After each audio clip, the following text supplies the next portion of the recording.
India, India, I love India. Dear children, do you love your country, India? Yes, of course. Why not we? Everyone loves their own country. We also love our India too. Not only we, but also other people all over the world. India, beautiful country in the world. It is the second most populous country and the seventh largest country by land area and the most populous democracy in the world. If there is any country in the world where one can see unity in diversity, that country is our India. India is a land of unity in diversity. There are high mountain ranges, vast seas, large river irrigated lands, countless rivers and streams, dark forests, sandy deserts. All these have adorned India with an exceptional diversity. This diversity can be seen in a variety of things such as religions, languages, food, clothes, races, tribes, etc. And we know there are 28 states and 9 union territories, and there are mainly 6 religions, and there are 22 official languages, and the population is 1.3 billion. 130 crore people are there in our country. So people are different, their interests are different, their cultures and traditions are also different in different states of India. But the people are living togetherly. This is called unity in diversity. This immense unity in diversity makes India an example of cultural brotherhood.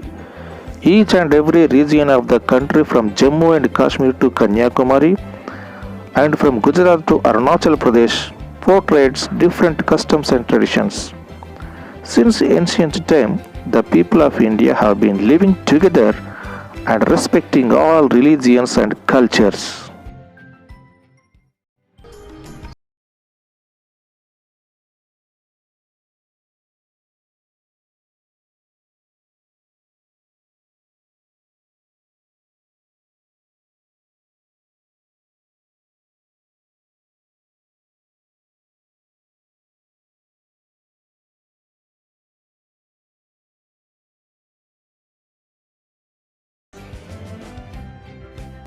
Children, wait a moment. Children, you have your doubt, yes or no? What lesson is this, sir? This lesson is not about the India and diversity. This lesson is about the election process in India. The election process in India. So let's look into the lesson. To make our country more united and most powerful country in the world, we should need a strong government. Yes or no, children? Yes. Then how do we form the government in our country? In our country, we form the government through the elections. Yes or no, children? Yes. What is election? Election is a mechanism by which people can choose their representatives at regular intervals and change them if they wish to do so. Dear children, we know already our country India is the largest democratic country in the world. And we know already democracy means a government of the people, by the people and for the people. So democracy is the form of government in which the people rule either directly or through elected representatives. Why are elections necessary in the democracy? Every country needs a government to make decisions and get things done. These decisions can be about where to build roads and schools or ways to increase the supply of electricity. The government also takes action on many social issues. And the government also has the job of protecting the boundaries of the country and maintaining good relations with other countries. It is responsible for ensuring that all its citizens have enough to eat and have good health facilities. So the government has a lot of responsibilities for its people. Just now we have discussed already there are 28 states and 9 union territories, and there are different people, different religions and different languages. People are different, their needs are different, their aspirations are different. How do we ensure that our government functions according to the wishes of the people who have such divergent cultures and interests? We know India is a vast country. There are more people and there are different communities in different places.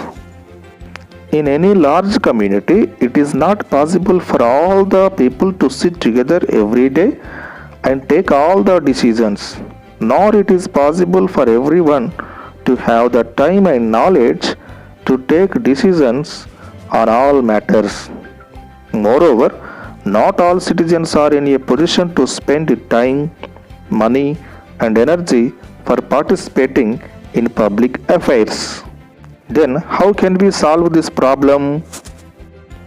We can solve this problem with the help of two principles.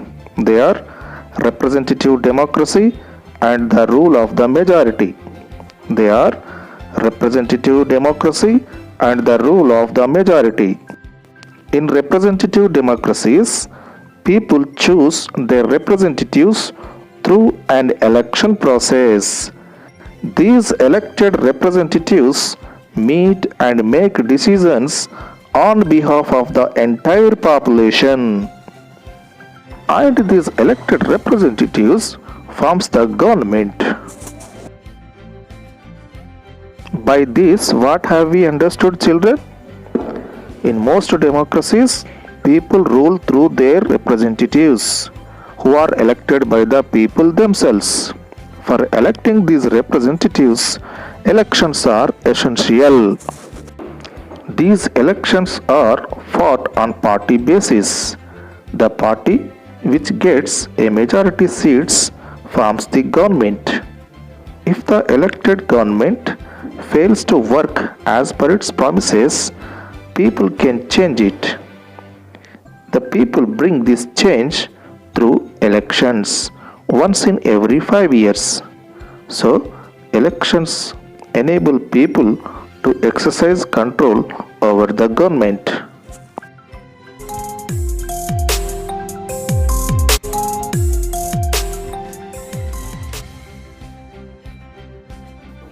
Who conduct the elections in our country? The Election Commission of India conducts elections in our country. I am repeating once again.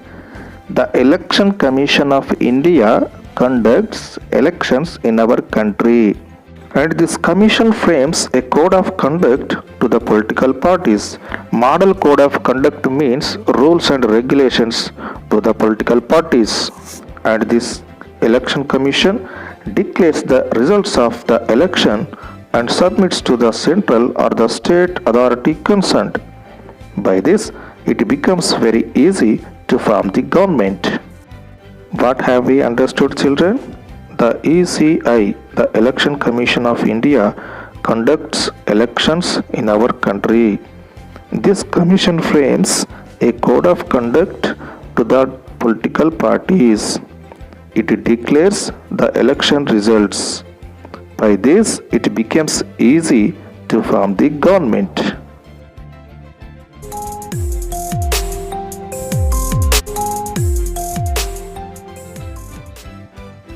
When was Election Commission of India formed? The Election Commission of India (ECI) came into existence on 25th January 1950. I am repeating once again. The Election Commission of India came into existence on 25th January 1950. Dear children, we know already the Republic Day celebrates on 26th January every year. Just one day before this Election Commission of India was started. So the Election Commission of India started on 25th January in 1950.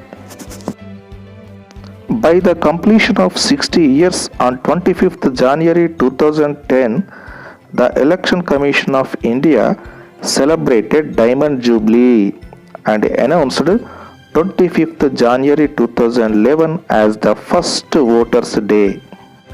Dear children, Diamond Jubilee means 60 years. The period of 60 years is called Diamond Jubilee. I am repeating once again. By the completion of 60 years on 25th January 2010. Which year, children? 2010. On 25th January 2010, the ECI celebrated Diamond Jubilee. And the ECI announced 25th January 2011 as the first Voters' Day. Which day, children? 25th January 2011 as the first Voters' Day, first National Voters' Day. In this 2020 year, by this great year 2020 year, the Election Commission of India completed 70 years. How many years, children? 70 years. So the ECI completed 70 years successfully.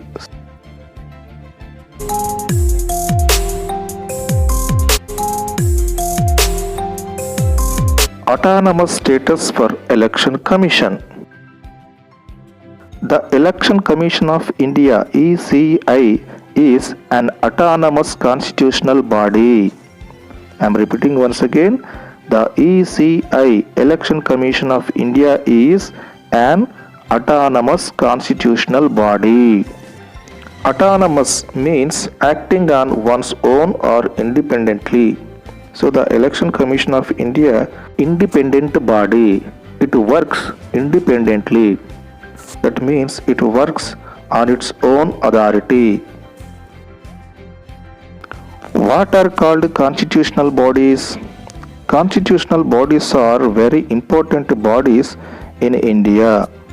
They derive their powers and authorities from the Indian Constitution. We know about our Constitution of India. It is the supreme document.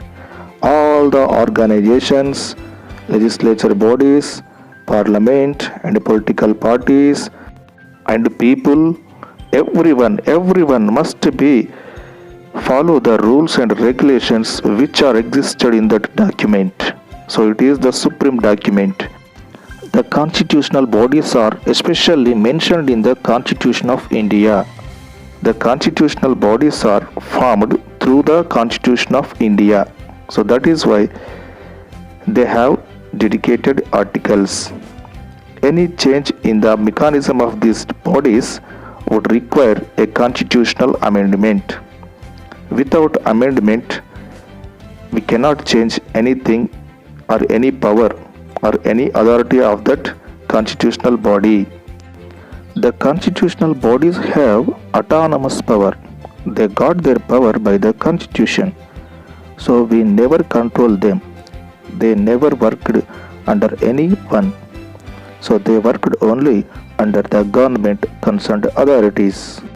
Examples of constitutional bodies: the Finance Commission, the UPSC Union Public Service Commission, the CAG Comptroller and Auditor General, National Commission for SCs and STs.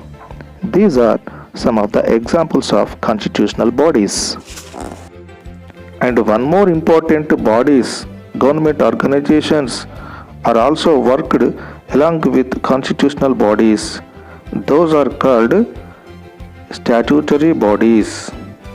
Examples of statutory bodies are National Human Rights Commission, National Law Commission, and National Green Tribunal (NGTs). What is called a statutory body? Basically, a statutory body is an organization of government which is not demarcated in the Constitution of India, but it is formed by the law.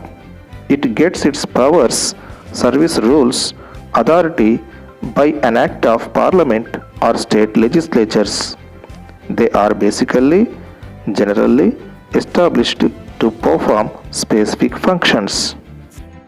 Some important statutory bodies are National Human Rights Commission, National Commission for Women, National Commission for Minorities, National Commission for Backward Classes, National Law Commission, National Green Tribunal, etc.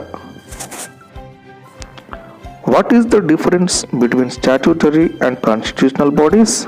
Just now we have discussed already. Statutory bodies are established by an act of parliament, whereas constitutional bodies are mentioned in the constitution and derive their powers from it. So what have we understood, children? The Election Commission of India formed through the Constitution of India. It gets its powers by the Constitution of India. Dear children, which part of the Indian Constitution deals with the Election Commission of India? Which articles deals with the Election Commission of India? Part 15, the Constitution of India deals with the Election Commission of India. I am repeating once again. Part 15 of the Indian Constitution deals with the Election Commission of India. In the 15th part, the articles from 324 to 329 explains the powers, the functions, tenure, eligibility of the Election Commission of India. I am repeating once again. Article 324 to 329 of the Constitution describes the powers, functions, tenure, eligibility of the Election Commission of India and the members. What is the role of Election Commission of India? The Election Commission of India frames a code of conduct to the political parties. With its authority, it prepares electoral rolls and conducts elections to the Lok Sabha, Rajya Sabha, and state legislative bodies, the President and the Vice President. Dear children, I am repeating once again, the Election Commission of India ECI prepares electoral rolls. Electoral rolls means voter list. It prepares voter list before elections and it also conducts elections for Lok Sabha, Rajya Sabha, state legislative bodies and President of India and Vice President once in every 5 years. Dear children, where is ECI located? The ECI, Election Commission of India head office is located in Delhi. It is located in Delhi. It is very difficult to conduct elections in India. Why? Because there is a huge population. During the British rule, only 14% of the population had right to vote in the elections. I am repeating once again. During the British rule, only 14% of the people had right to vote. At the time of first general elections in our country India in 1952, there were 17.32 crore voters. In 1952 general elections, the voters were 17.32 crore. In 2014, the number of voters are 67 crores. And in 2019, the number of voters are above 91 crores. Dear children, in 2019, the number of voters are above 91 crores. So conducting elections is a very difficult task in India because of huge population. So for such a country, the Election Commission conducts elections with the help of about 45 lakh staff. Do the Election Commission of India has separate staff to conduct the elections? The Central Election Commission has no separate staff to conduct the elections. There are no separate employees to conduct the elections. As per the Article 324, Class 6 of the Constitution of India, with the permission of the President of India and the governors of the states, it utilizes the services of central employees and the state government employees. I am repeating once again, the ECI uses central government employees and the state government employees with the permission of President and the state governors. During such times, the Election Commission has a complete control over the government employees. Without the prior permission of the Central Election Commission, the staff can neither be transferred nor be given any promotions. I am repeating once again. During the election time, the Commission has complete control over the government employees. Without prior permission of the Commission, the staff can neither be transferred nor be given any promotions.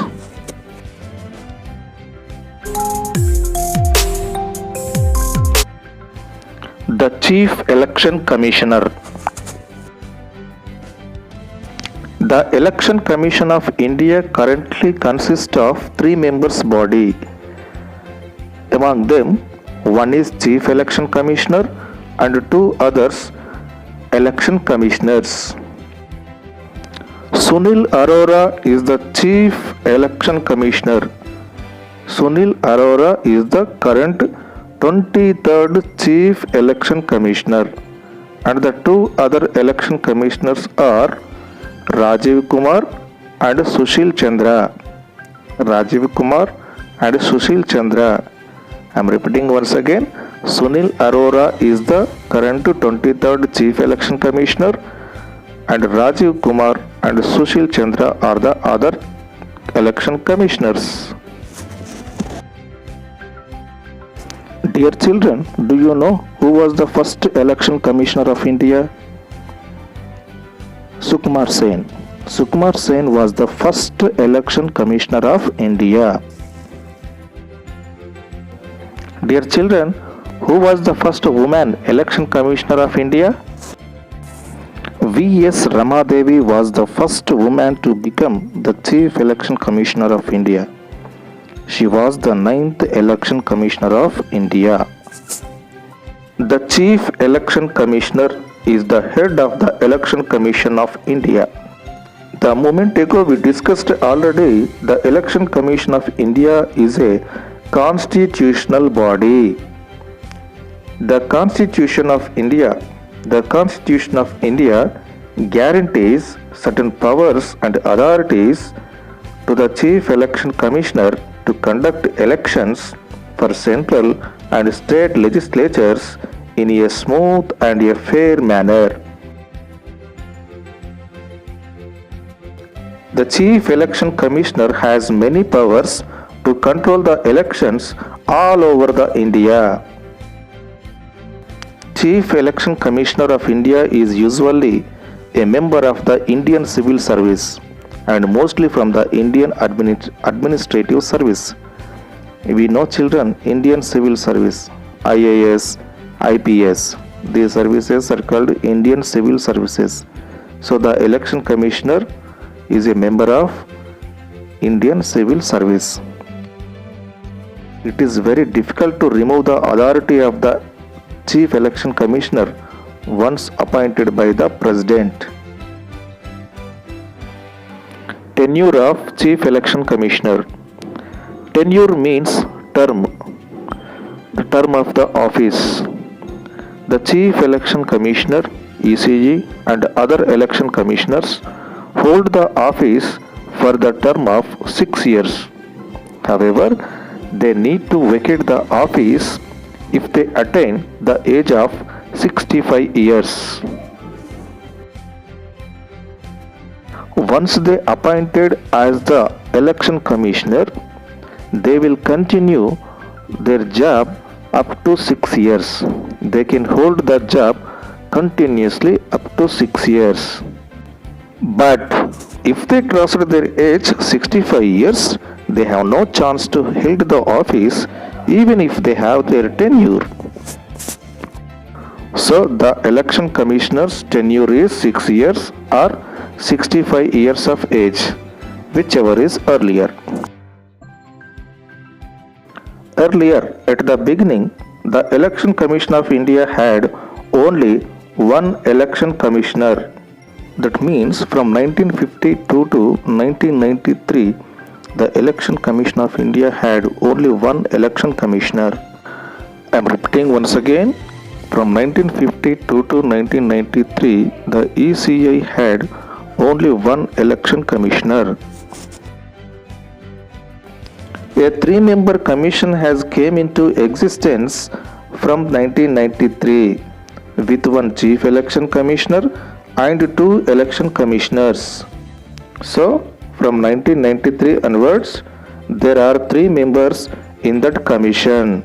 One is Chief Election Commissioner and the 2 others only election commissioners. There is no difference among the Chief Election Commissioner and other election commissioners as to their salary, privileges, designation and powers are concerned. There are no differences among them. They get same salary, they have same privileges and same powers. Usually, the decisions are taken unanimously or else taken by a majority vote. They take any decision togetherly by discussing themselves. All the decisions will be taken according to the opinion of majority. In case there is difference in opinion among Chief Election Commissioner and other election commissioners. So what have we understood, children? The 3 commissioners have same salary and same privileges and same powers, and they can implement any decision. Who was the most popular election commissioner in India? T.N. Seshan was the most popular election commissioner in India. I am repeating once again. T.N. Seshan was the most important election commissioner in India. T.N. Seshan, Tirunellai Narayan Iyer Seshan, was a retired 1955 batch IAS officer of Tamil Nadu cadre. He was the 10th Chief Election Commissioner of India from 1990 to 1996. When T.N. Seshan assumed the office, held the office as the Election Commissioner of India, then the Election Commission of India became more popular. Why? Why? Because he made so many changes in the election system. He reformed elections by largely ending its malpractices in the country, and he also redefined the status and visibility of the Election Commission of India. He took much initiation for the eradication of corruption in the elections of India. By his achievements, activities, there was a nationwide recognition to the powers of the Election Commission. So after TN Seshan, Election Commission of India became very popular in the country. Before TN Seshan, the Election Commission of India simply conducted the elections and announced the results. In that elections, political parties were not followed rules and regulations which are existed at that time, and the political parties have made unfair practices to win the elections and get power. What are that unfair practices? The unfair practices are inclusion of false names and exclusion of genuine names in the voters list, misuse of government facilities and officials by the ruling party, excessive use of money by rich candidates and big parties, intimidation of voters and rigging on the day of polling. Booth capturing is also done by several influential candidates for winning elections. So these are the unfair practices used the political parties to win that elections and get power. When T.N. Sesham became Election Commissioner of India, he changed total process of the election. To conduct the free and fair elections in our country, he made so many changes in the process of election. He made different rules and regulations to conduct the elections to the political parties. He did not compromise on his position that every election had to be held in accordance with the Model Code of Conduct and electoral laws. First time in the history of Indian elections, he was introduced voter ID cards to the voters. So he used voter ID cards to conduct free and fair elections in India. And he was also credited with effectively implementing the Model Code of Conduct for the first time, controlling in muzzle and money power in elections, and filing cases and arresting candidates for not abiding by polling rules, and suspending officials for aligning with candidates, and enforcing limits on poll expenses, and elimination of several malpractices like distribution of liquor, bribing voters, ban on wall writing, use of loudspeakers, use of religion in the election speeches are some of the other achievements by T.N. Seshan. So T.N. Seshan controlled the illegal activities and unfair practices during that elections. So he cleaned up the elections. Some important recommendations of T.N. Seshan. The important recommendations, reforms of the T.N. Seshan are 14 days time limit for campaigning after the date of withdrawal of nominations. Dear children, we knew very well the election campaigns are very, very important while conducting the elections to choose the government. The main purpose of election is to give people a chance to choose the representatives, the government and the policies they prefer. Therefore, it is very, very important to have a free and open discussions about who is a better representative, which party will make a better government. So, during these election campaigns, the people can decide who is the better representative and which party is the better party to form the government. So, these election campaigns are very, very useful to take the decision. To win the elections, to get the power, different political parties make different policies and different programs.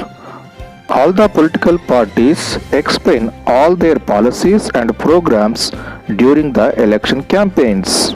So that is why the election campaigns are very, very important. In India, Election campaigns take place for a 2 week period, that means 14 days, between the announcement of the final list of the candidates and the date of polling. So during this period, the candidates contact their voters and different political leaders address election meetings. The candidates even go from door to door asking, pleading, requesting, charming the voters so that the public votes in their favor. The publicity is also done through newspapers, television channels, election meetings, posters, etc. But 48 hours before the election, as per the law, all campaigns come to an end. And the next important recommendation is one candidate should not contest from more than 2 constituencies at a time. Dear children, what is called a constituency? In our country, we follow an area-based system of representation. The country is divided into different areas for purpose of elections. These areas are called electoral constituencies. The voters who live in an area elect one representative. The voters who choose one representative from their area, that area is called their constituency. For example, for Lok Sabha elections, the country is divided into 543 constituencies. The representative elected from each constituency is called a member of parliament or an MP. Similarly, each state is divided into a specific number of assembly constituencies. In this case, the elected representative is called the member of Legislative Assembly or MLA. The same principle applies for panchayat and municipal elections too. Each village or town is divided into several wards that are like constituencies. Each ward elects one member of the village or the urban local body. Sometimes these constituencies are also called as seats, for each constituency represents one seat in the assembly. Generally, one candidate can contest one constituency at a time, but sometimes some candidates can contest more than one constituency at a time. India's constitution allows candidates to contest election from 2 seats. Any candidate can contest two constituencies at a time. For example, in 2014 general elections, Lok Sabha elections, our Prime Minister Narendra Modi contested and won the election from the 2 seats, 2 constituencies at a time. One is from Vadodara in Gujarat and the other one is Varanasi in Uttar Pradesh. And in 2019 general elections, Lok Sabha elections, Congress President Rahul Gandhi contested from 2 constituencies at a time. They are Wayanad in Kerala and Amedi in Uttar Pradesh. So, Prime Minister Narendra Modi and Congress President Rahul Gandhi contested from 2 constituencies at a time in different elections. A candidate who wins from 2 seats has to vacate one of the seat within 10 days, and following which a by-election will be held. But before 1996, before T.N. Seshan, the candidates were allowed to contest the more constituencies at a time. The Election Commission of India allowed the candidates to contest from more than 2 seats. For example, former Prime Minister Atal Bihari Vajpayee, A.B. Vajpayee, had contested from 3 seats in 1957 general Lok Sabha elections.